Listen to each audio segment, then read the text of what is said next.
na naman sa panibagong video natin. Ngayon, meron tayo shoot na Toyota Avanza. Bagong-bago. May-ari nito si Boss Kai. Ano ba meron dito sa harap ng Avanza natin? Pwede yung Avanza. Nakikita nyo, wide body na siya. Espacio na tingnan. Oo nga, no, lapad na, no? More edges. So dito naman sa headlight, anong meron dito? Ano nang nabago rito? Dito naman sa headlight, full LED na siya. Eh yung park light niya? Park light niya, dito sa na to, lahat yan LED na. Ah, okay. So dito sa fogs? Sa fogs, ang stock niya is halogen. Pero dahil sa needs ko, pinalitan ko siya ng LED. Para mas clear tayo sa foggy na lugar. Oo nga, no? Tsaka mas malakas LED talaga, no? Mas malakas ang isa sa stock. So dito sa grills, ano naman meron dito? Parang ang laki na nito, ah. So grills, ito na yung pinakamalaking differential niya sa old model, sa second gen at first gen. So mas winaitan na nila, yun na yung naging face ng magbabago ng mukha ng sakyan.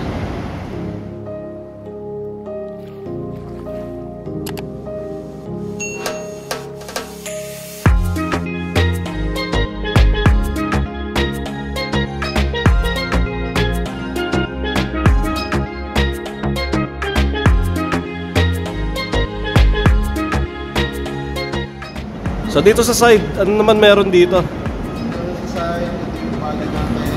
So nilagyan na nila ng edges, so nakikita nyo. Nilagyan na nila ng tone, di katulad yung sa dati, talagang plain lang siya. Dati flat lang eh, no? Oo, flat lang talaga siya. So, mas nilawakan nila yung sasakyan. Sa bags naman, naka-first in, alloy tayo, 15 inches na alloy. Mas magaan siya. Hindi ko lang sure kung 14 glass na, hindi ako nagtigil. Sa side mirror naman, yan, retractable na siya. LED na. So, mas maliwanag, mas maganda. Yun yung mga main difference niya. Tapos, paglabas ito sa kasa, ito kasama na ito. Visor, no? Ito, free na? Oo, free na yan. Free na yan. Sa lahat na yan. Pati tint. Ah, okay, pati tint. Actually, sa body niya, ito yung isa sa nagustuhan ko. Nagkaroon talaga ng edge niya. Hindi katulad yung una. Talagang, ano siya, curve lang siya. Ito talaga nilagyan nila ng parang pinaka-highlight nila sa likod. Kasi typical dati, ano lang eh, no? Parang kwadrado. Oo, diretso lang. Diretso lang. Nilagyan talaga ng edge. Kaya sa loob, maliwanag yan.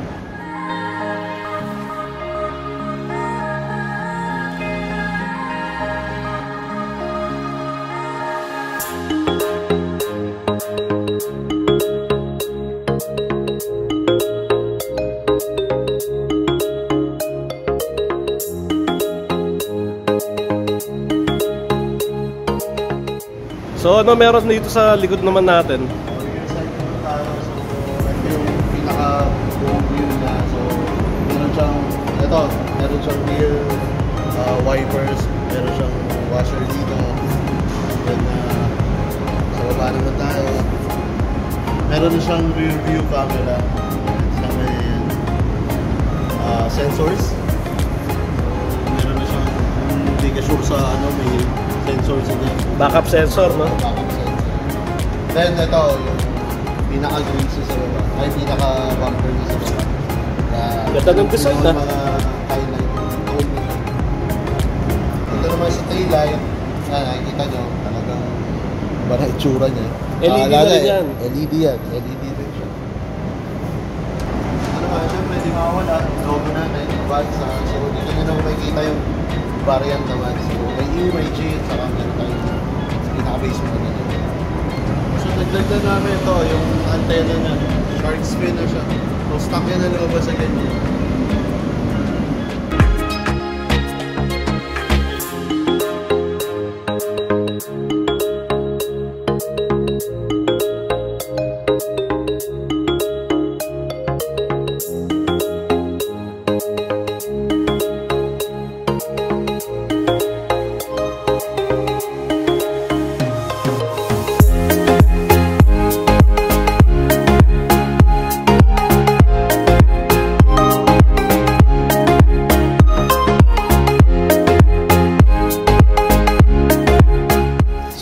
meron sa engine na ito? So, engine natin sa E variant 1.3, katulad din sa base model. Ang G variant ang 1.5. So tipid to, no? Sa gas. CVT transmission. So, ang pinagkaiba niya from the old model, before kasi yung first and second gen, parehas yung rear wheel drive. So, itong Sa front wheel. Itong front wheel na for fuel efficiency. Sa nakita ko, sa experience ko, 21 to 23 kilometers per hour basta hindi city drive. Ayos ah, tipid Matipid ah. to, matipid. Pero takbong pogi na yun. Takbo pogi lang, huwag mo na ihahataw. Pag hinataw mo, pwede ka niyang bigyan siguro mga 13, 15. Tipid pa rin. Tipid pa rin. Basta dire-diretso. Pag city driving yan, medyo madugo. So dito naman tayo sa loob. Ito naman sa loob, dito sa dashboard. So, lahat ng material sa loob, hard plastic siya. Tutok-tokin mo na. Hindi siya carbon loading. Hard plastic. Pero maganda naman yung material. So, kilala din sa Toyota. Okay, dito naman sa panel, nakikita nyo analog siya. So, LED na yung mga indications na indicators nila. Pero yung pinaka-gauge, RPM and speedometer natin. Okay, dito naman sa steering, so makikita na natin mga buttons dito, yung set tawag, answer ng tawag dito, Audio control. dito rin yan. Ito naka-leather na to.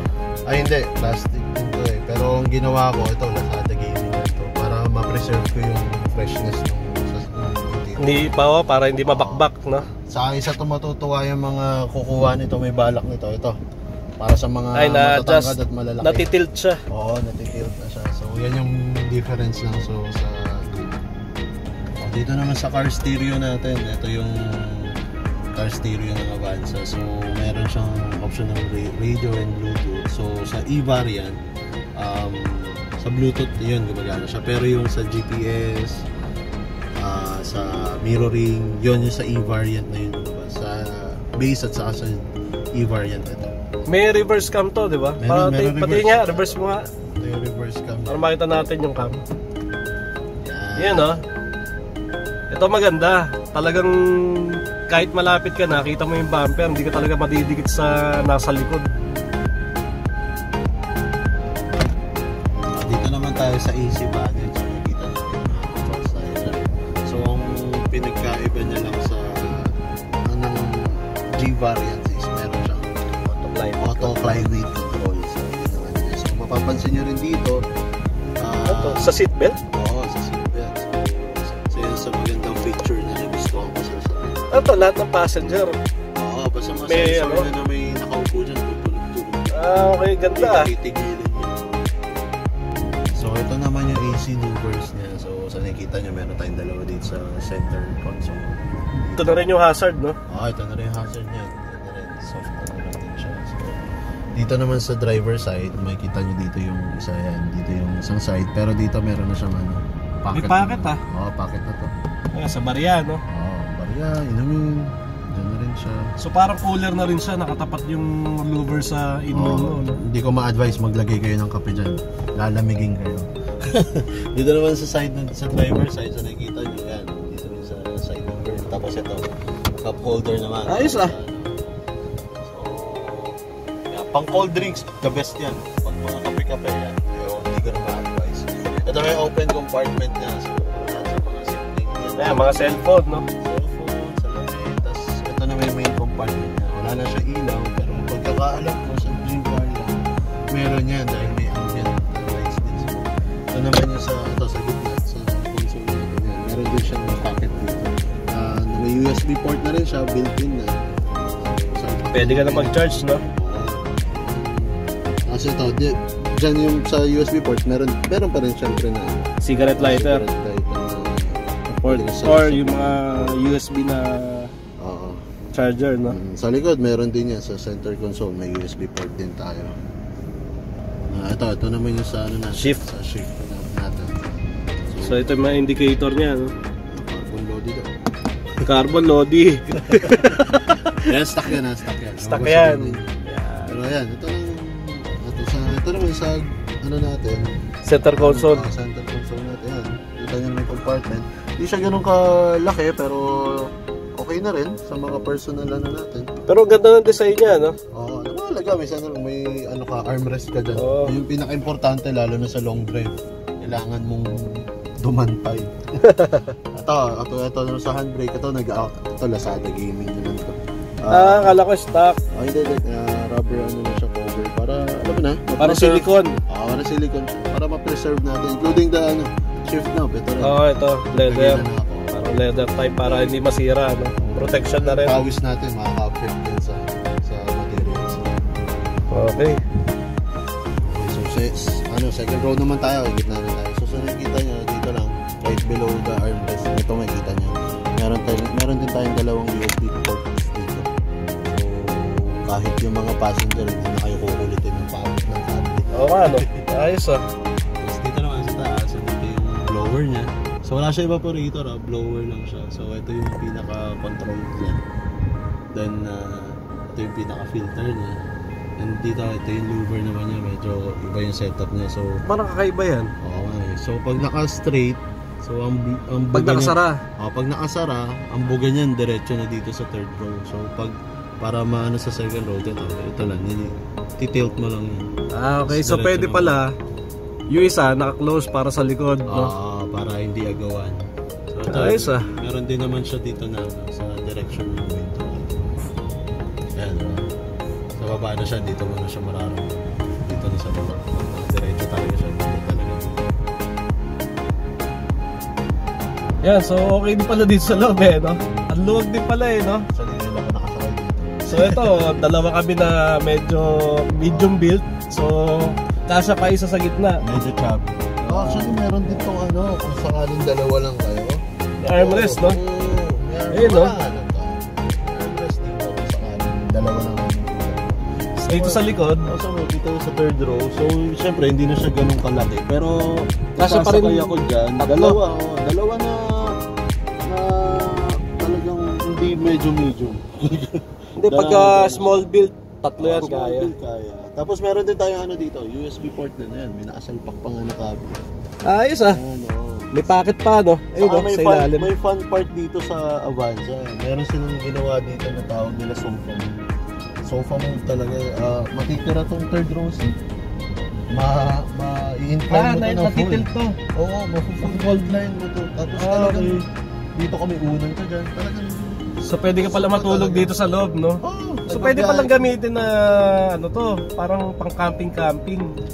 Actually na-try na namin siya. So umulan sa campsite. Sayang. So nag-decide kami ni Mrs. Talagang dito kami natulog. Ano naman, okay naman. Matulog mo kami maganda.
Bakit Avanza naman yung napili mo?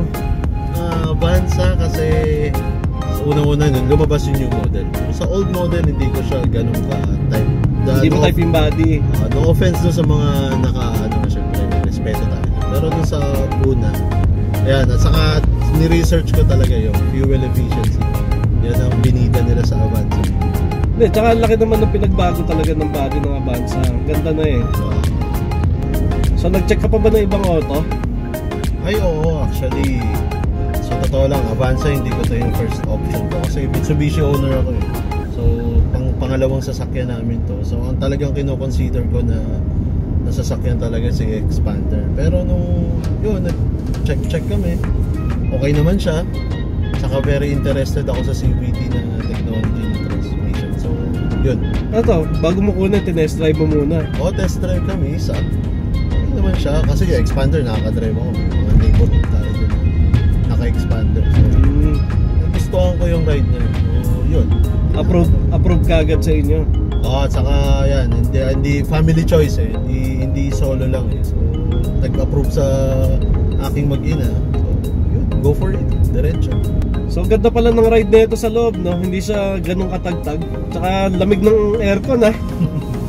Isa yan sa talagang napansin namin ng ano. Sa suspension, long drive, city drive, so depende sa road condition. Okay siya. Ako tatanungin, tas lagi nagde-drive nito. Maganda suspension. Tsaka sarap na upo sa upuan, ha? Parang nakayakap talaga.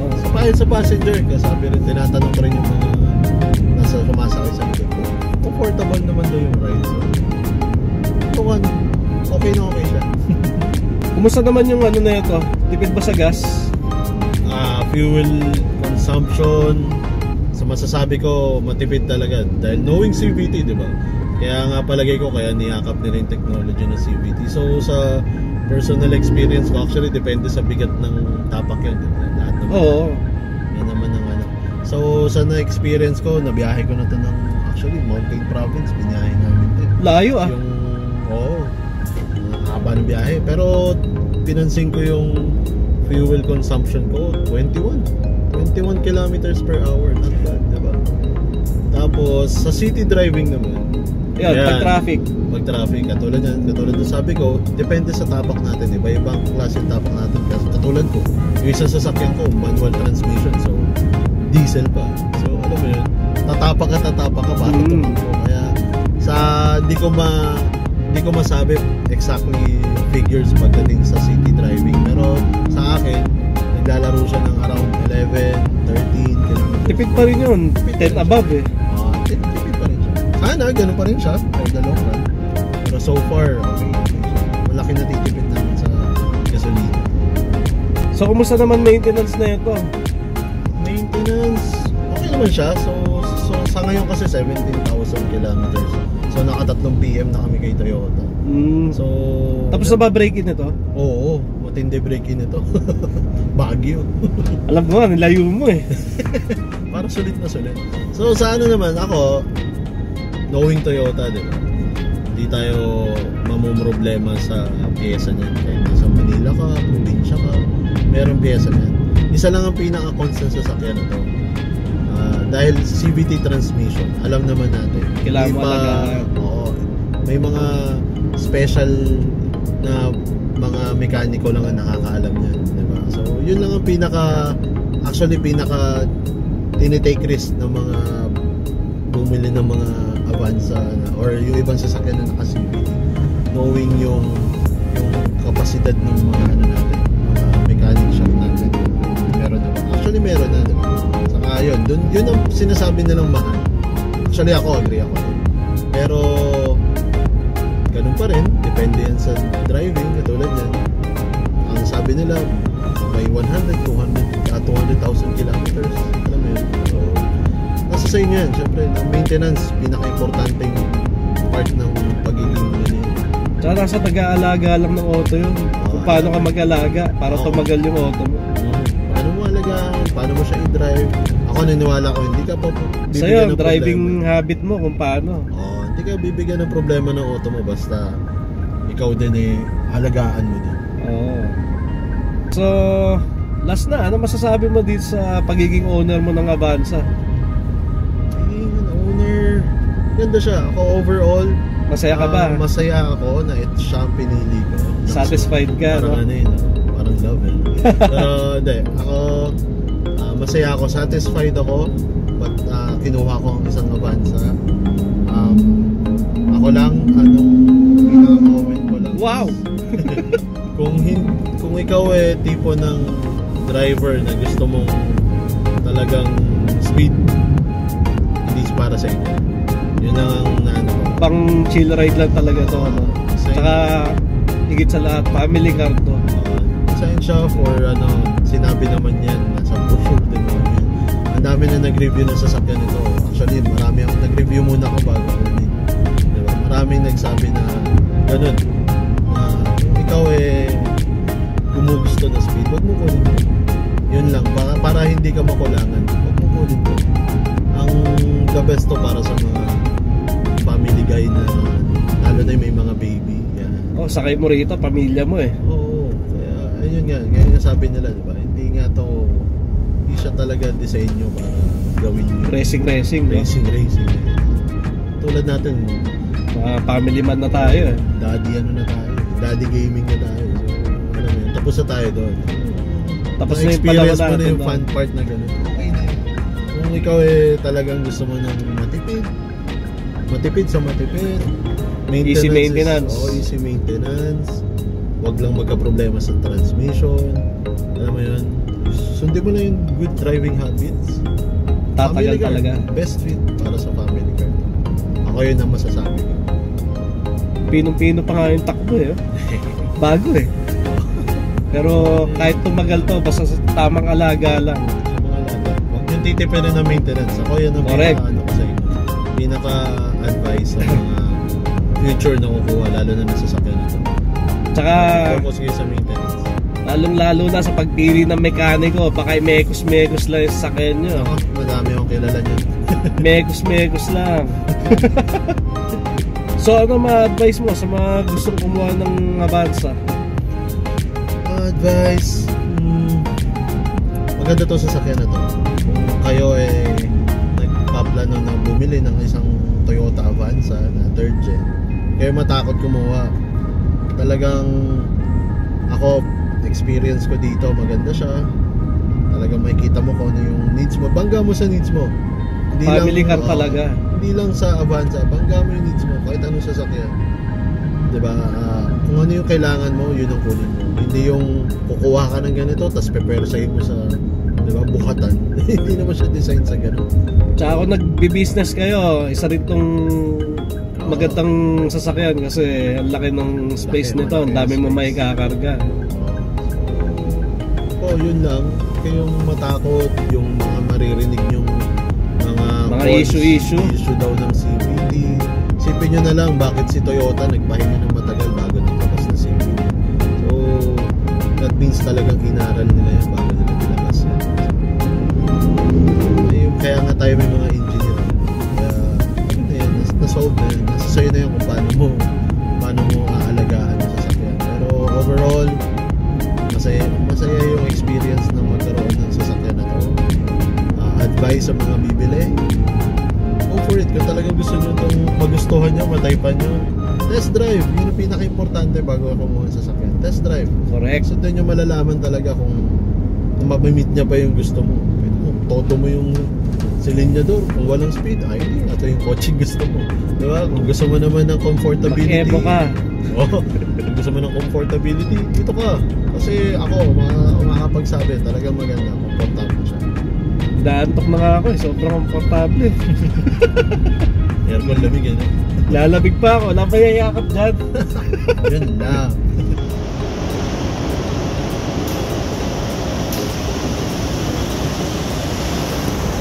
Paano, hanggang dito na yung video natin. Kung nagustuhan nyo yung video natin, pahit naman ng like dyan. Tapos kung may comments, suggestion kayo, comment down below lang or sa FB page ko. Kung gusto nyo pa ako samahan sa mga ibang re-review pa natin na auto, please subscribe.